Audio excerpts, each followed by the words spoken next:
신약 성경 우리 누가복음 우리 주부에 나와 있는 것처럼 누가복음 7장 11절로 17절까지 제 거는 신약 성경 딱 100페이지 100쪽 신약 성경 100쪽 누가복음 7장 11절로 17절까지 누가복음 7장 11절로 17절까지 다 같이 교독하겠습니다. 교독하겠습니다. 그 후에 예수께서 나인이란 성으로 가실새 제자와 많은 무리가 동행하더니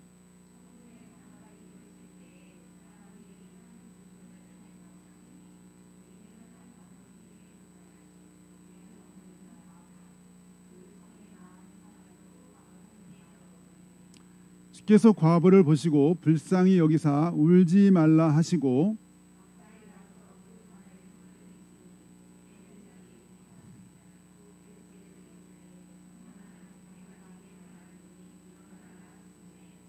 죽었던 자가 일어나 앉고 말도 하거늘 예수께서 그를 어머니에게 주시니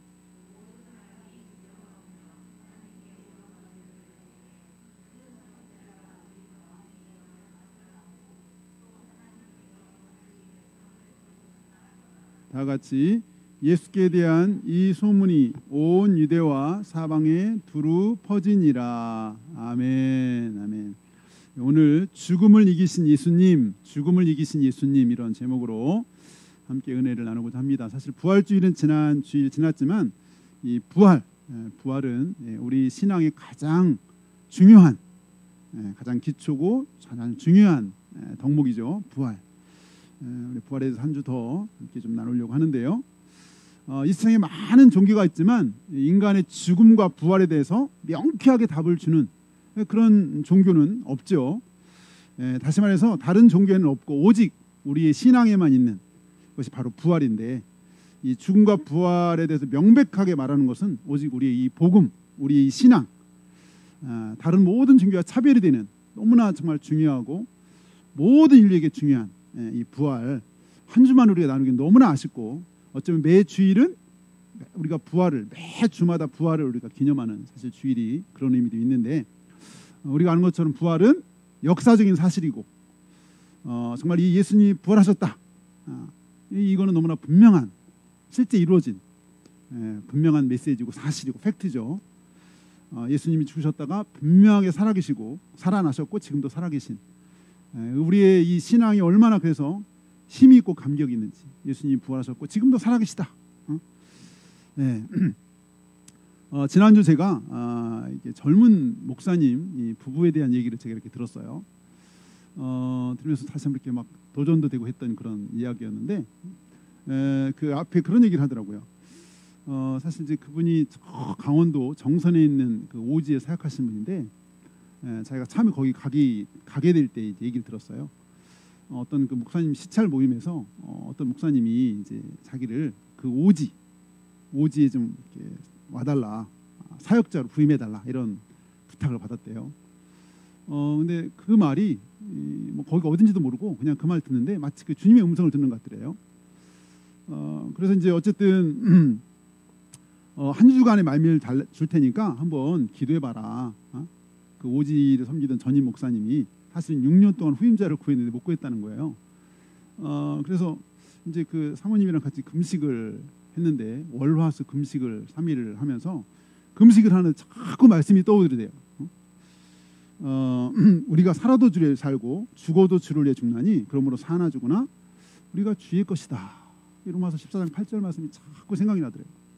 그래서 이분이 목요일날 수요일까지 3일 금식하고 목요일날 그 전임 목사님한테 전화를 드린 거죠. 그냥 가겠습니다. 그랬더니 그 전임 목사님이 근데 여기 혹시 안 와보셔도 되냐? 와보고 결정해야 되는 거 아니야? 그랬더니 아니라고 그냥 결정하는 거로 그렇게 알고 계시라고. 사모가 지금 일을 하고 있으니까 토요일날 가겠다고. 그렇게 해서 이제 토요일날 갔대요. 막상 가려고 그렇게 내비를 쳤는데 내비에도 안 나오는 거예요. 내비에도 안 나와. 그래서 이제 막 산 넘고 또 산을 넘어도 교회가 안 나오는 거예요. 도대체 어디를 가야 교회가 있는지 한참을 갔는데 거기는 뭐 치킨을 먹으려고 한 50분 이상 차 타고 나와야 되는 그런 오지였대요. 가보니까 200년 된 다 쓰러져가는 그런 일반 주택에 십자가는 걸어놓고 그게 교회인 거예요. 둘이 다 보고 나오는데요. 이 두 부부가 목사 부부가 서로 말을 못하고 서로가 아무 말을 못하고 그렇게 와가지고는 사모는 3일 동안 알아들었대요. 물 한 모금 마시지 못하고 3일 동안은 몸살로 알아들은 거예요. 거기가 200년 된 그런 아주 쓰러져가는 그런 집에 이렇게 그냥 십자가만 걸어놓고 예배를 드렸던 장소다 보니 가서 보니까 뱀과 쥐가 그냥 늘상 뱀이 늘 있고요. 예배 딱 목사님 끝나고 제일 먼저 사모가 해야 되는 뭐냐? 빨리 태어나가서 어르신들 신발에 뱀이 있는지 없는지.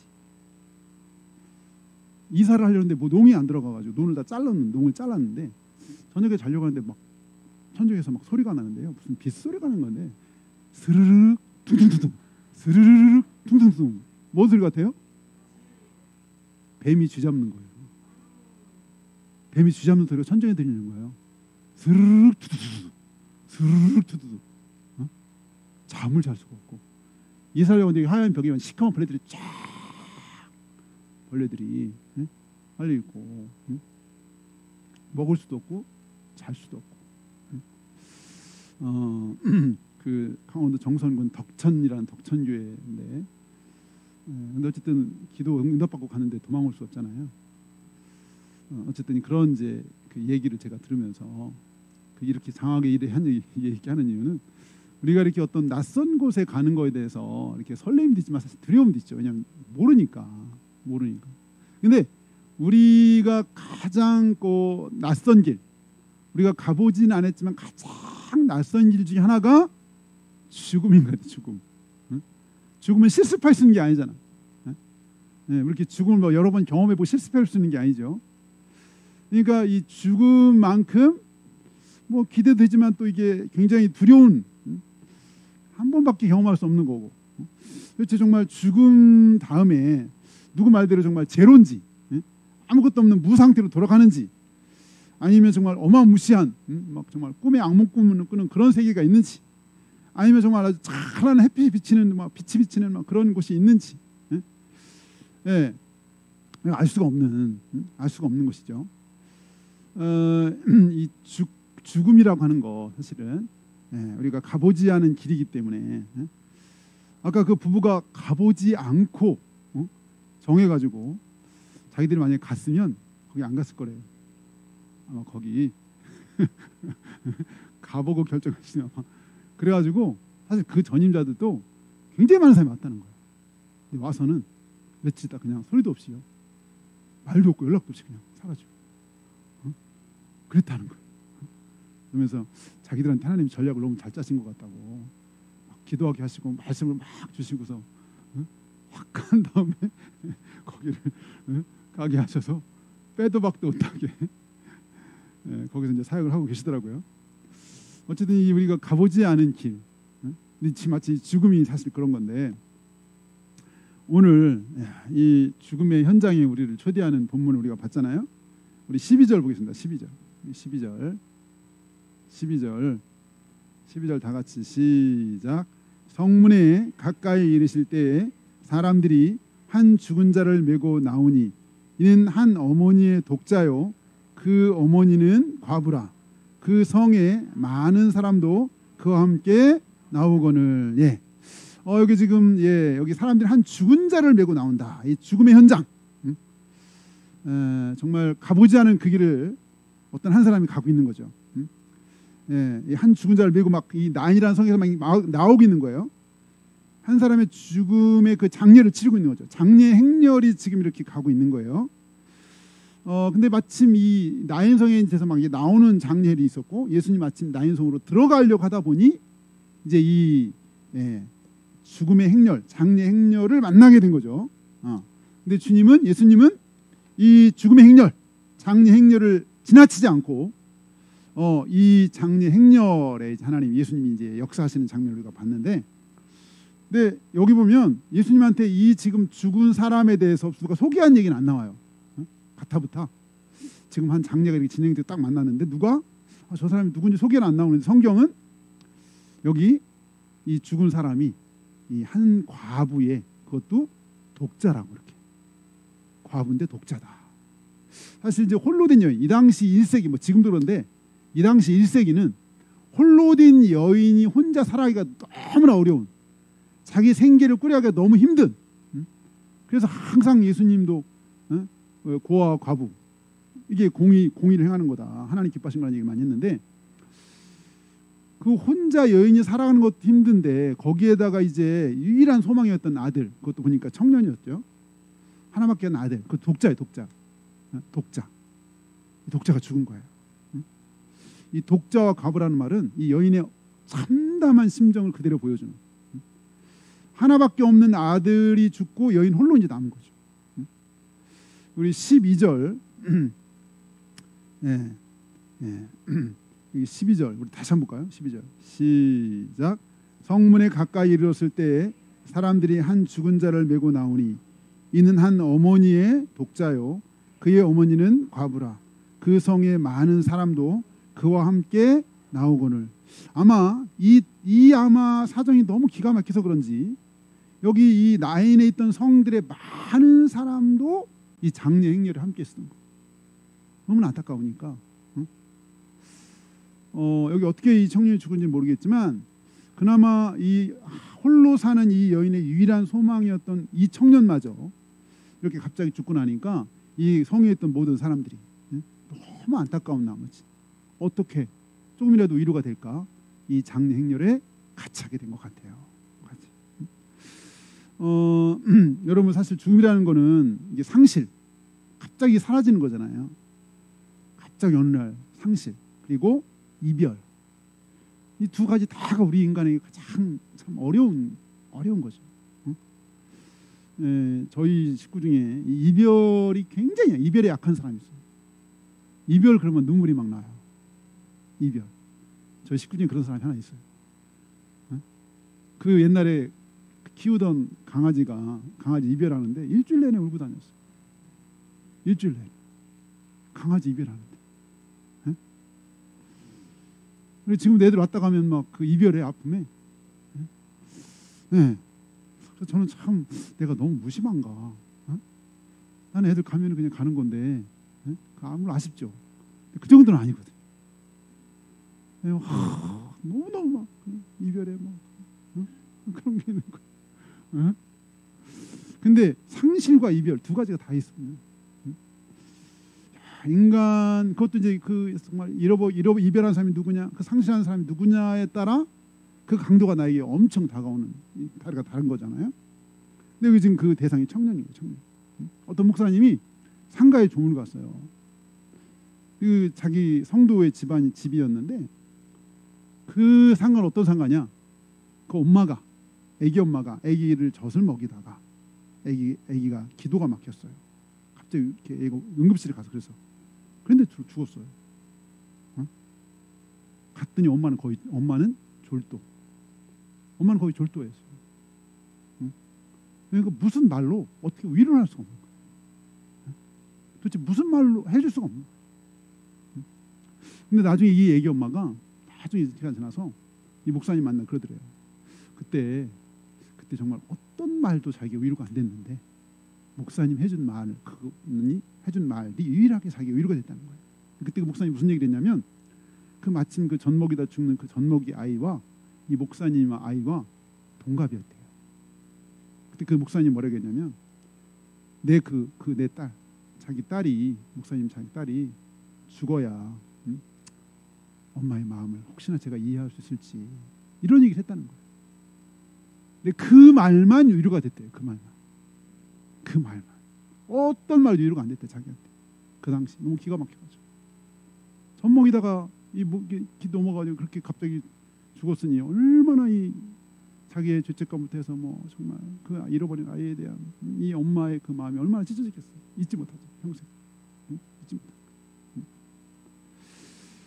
그러니까 어떤 사람을 이별하냐에 따라 강도가 다른데 오늘 이 여인 그나마 이제 자기 삶의 유일한 소망이었던 자기 아들 청년 아직 꽃도 다 피워오지 못한 청년 이 청년이 이렇게 청년과 이별하게 됐으니 이 여인이 도대체 이제는 어떤 소망을 가지고 어떤 그런 정말 삶의 의미를 가지고 이게 살 수 있냐는 거죠. 어떤 의미가 살 수 있냐. 아마 이 여인 아마 계속 울면서 나는 못 보내. 너 버리고 내가 어떻게 살라고. 아들아 도대체 이게 도대체 무슨 일이냐. 이게 현실이냐 꿈이냐. 이렇게 가버리면 나는 이 애미는 어떻게 살라고. 어찌 살라고 이렇게 가버릴 수 있냐고 아마 울 거예요. 말은 못해도 속으로 그런 심정으로 아마 울고 있을 거예요. 여기 우리 13절 볼까요? 13절 다 같이 시작. 주께서 과부를 보시고 불쌍히 여기사 울지 말라 하시고. 예, 이거 이 주님이 아신 거야. 이 과부, 여기 과부를 했잖아요. 보시고 불쌍히 여기사 울지 말라. 이 뭐 그냥 계속 울고 있으니까요. 이 지금 관을 따라가는 거잖아요. 장례 행렬이 지금 따라가는데 계속 울고 있는 거예요. 이 울고 있는 여인을 주님이 보신 거예요. 비통하게 울고 있는 여인을 보시고 불쌍히 여기사. 이 불쌍이라는 말은 원어로 무슨 말이냐면 창자까지 뒤틀리는 것 같은 이런 뜻이에요. 창자까지 뒤틀리는.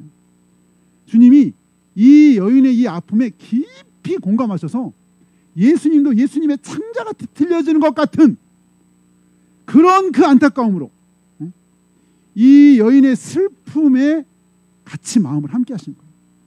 예수님의 내장까지 뒤틀리는 비통함과 연민을 느끼신 거예요. 연민을.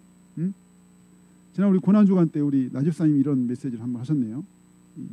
예수님의 사역의 동기가 긍휼했다는 얘기 좀 하셨던 것 같은데, 어쨌든 고통당하는 인생에 대해서 우리 주님이 얼마나 깊은 동정과 사랑을 느끼시는지. 여러분, 주님은 여기 지금 이 여인의 고통뿐만 아니라 이 우리들, 당신의 사랑하는 자녀들의 그런 아픔, 고통, 주님이 누구보다도 깊이 이해하시고 주님이 그 정말 안타깝게 여기시고, 어디 이 한 여인에게만 그렇겠어요? 우리 주님이, 이 여인 주님께서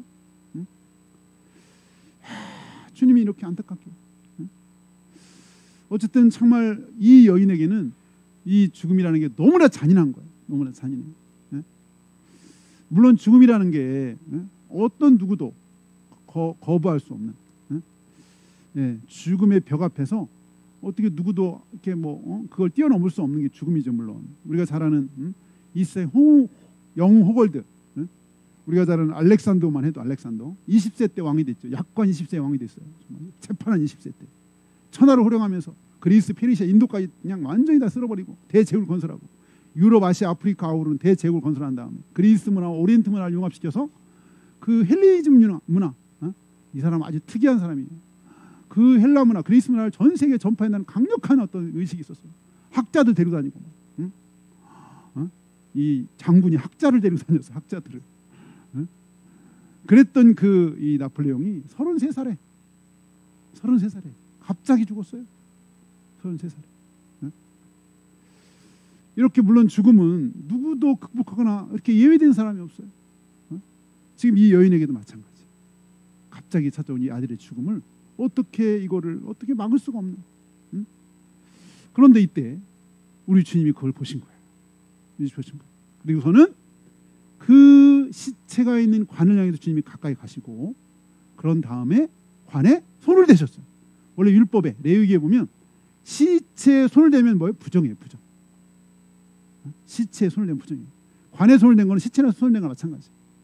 근데 유대인들의 이 관은 원래 죽으면 베옷을 입히고 얼굴에다 수건 같은 걸 띄워요. 그리고는 뚜껑이 없어요. 뚜껑이 있었으면 이렇게 명령할 수가 없죠. 관이 뚜껑이 없는 상태로 가는 상태였기 때문에 주님이 손을 대셨어요. 그리고 말씀하셨죠. 우리 14절 같이 봅니다. 14절 다 같이 시작. 가까이 가서 그 관에 손을 대시니 맨 자들이 서는지라. 예수께서 이르시되 청년아 내가 네게 말하노니 일어나라 하시매. 네.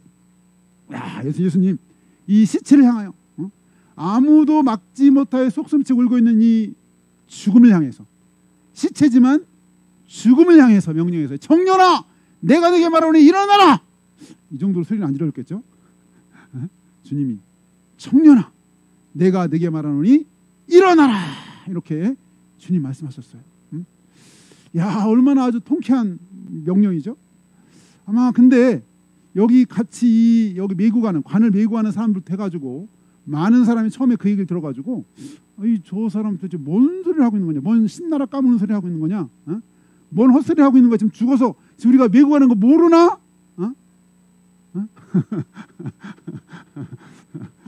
예, 아마 이런 얘기를, 이런 생각을 말을 못해도 할 수 있겠죠. 저 사람 저 정신 있나? 아니 지금 죽어가지고 지금 메고 나가고 있는 중인데 무슨 시체 보고 일어나라고, 저 사람 정신이 있나? 아마 이런 생각하는 사람이 있었을 것 같아요. 그런데 우리 주님은 담대하게 이 인간의 숙명, 넘을 수 없는 벽, 인류의 벽, 아무도 넘지 못한 벽, 이 죽음을 향해서 명령하신 것. 청년아, 내가 네게 말하노니 일어나라. 우리 한번 해볼까요? 청년아, 내가 네게 말하노니 일어나라. 한 번 더. 청년아, 내가 네게 말하노니 일어나라. 다 일어났죠? 야, 이렇게 외치는 사람이 이 세상에 누가 있습니까? 죽음을 향해 시찰에 이렇게 외치는 사람이 이 세상에 누가 있습니까? 아니, 외쳤다 할지라도 이 시체가 일어날 수 있게 하는 사람이 도대체 누가 있습니까? 이렇게 죽은 사람, 우리가 또 알지만 나사로는 심지어 막 냄새가, 썩어서 냄새가 나는 나사로도 마찬가지였는데, 그런 썩어서 냄새가 나는 시체를 향해서 명령해서 이렇게 해준 사람이 이 세상에 누가 이렇게 할 수 있나, 과연? 이렇게 할 수 있나? 15절입니다. 15절 시작. 죽었던 자가 일어나 앉고 말도 하거늘 예수께서 그를 어머니에게 주시니. 예. 죽었던 청년이 일어났어요. 바로 일어난 것 같아요. 바로. 죽었던 자가 일어나서 이제 살아있다는 증거로 말도 하거늘지, 말을 해요. 살았다는 것을 보여주는 거예요. 아마 이 저 배로 이렇게 이제 시신을 싸고 있었으니까 그 채로 일어났겠죠. 얼굴에 뭘 덮고 있었고, 근데 이 사람이 말을 해요. 분명히 죽어서 지금 배로를 싸서 있었던 죽은 사람인데 일어나서 말을 한. 시체라면 모든 기능이 다 정지된 상태, 모든 게 다 뇌 기능, 심장이 다 정지된 상태, 모든 신진대 다 정지된 상태인데 예수님이 한 말에 그 죽었던 모든 기능이 그냥 다시 다 살아나는 거죠. 살아나는 거죠. 사실 성경에 보면 죽은 사람이 몇 번 일어난 일이 있지만 다른 사람들은, 예수님의 제자들은 예수님의 능력, 하나님의 권능을 일으켰는데 오늘 여기는 이거 누가 일으켰어요? 내가 내게, 예수님 자신의 권능으로, 예수님의 권능으로. 제자들은 내가 나사렛 예수 명령하노니 일어나라, 이렇게 제자들은 예수의 이름으로, 하나님의 능력으로 했지만 예수님은 당신의 능력, 자신의 능력으로 일으키신 거예요. 자신의 능력으로. 다시 말하면 예수님은 죽음을 다스릴 수 있는 분이라는 걸 보여줬어요. 예수님은 죽음도 생명으로 바꿀 수 있는 분인 것을 보여주신 거예요. 예수님만이 죽음을 생명으로 바꿀 수 있는 유일한 분이.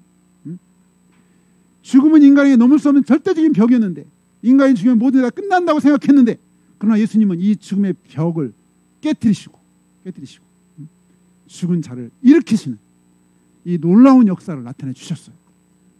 주님이 말씀하셨죠? 나는 부활이요 생명이니 나를 믿는 자는 죽어도 살겠고. 나는 부활이요 생명. 예수님이 부활이에요. 부활. 그냥 이거 우리가 뭐 3인칭이죠. 나는 부활. 이거 니꼴이죠. 니꼴. 예수님하고 부활. 예수님은 부활이며 생명이시여. 이 생명은 조회, 영원한 생명을 말하는 거예요. 그냥 푸시케 목숨, 이 목숨 죽었다 서 이거 죽는 목숨이 아니라 여기 생명은 영원한 생명을 말해요. 조회라고 그러는데, 나는 부활이요 생명이니. 예수님이 부활이세요. 예수님 부활. 우리 한번 또 따라할 거예요. 나는 부활이요 생명이니 나를 믿는 자는 죽어도 살겠고. 다시 한번, 나는 부활이요 생명이니 나를 믿는 자는 죽어도 살겠고.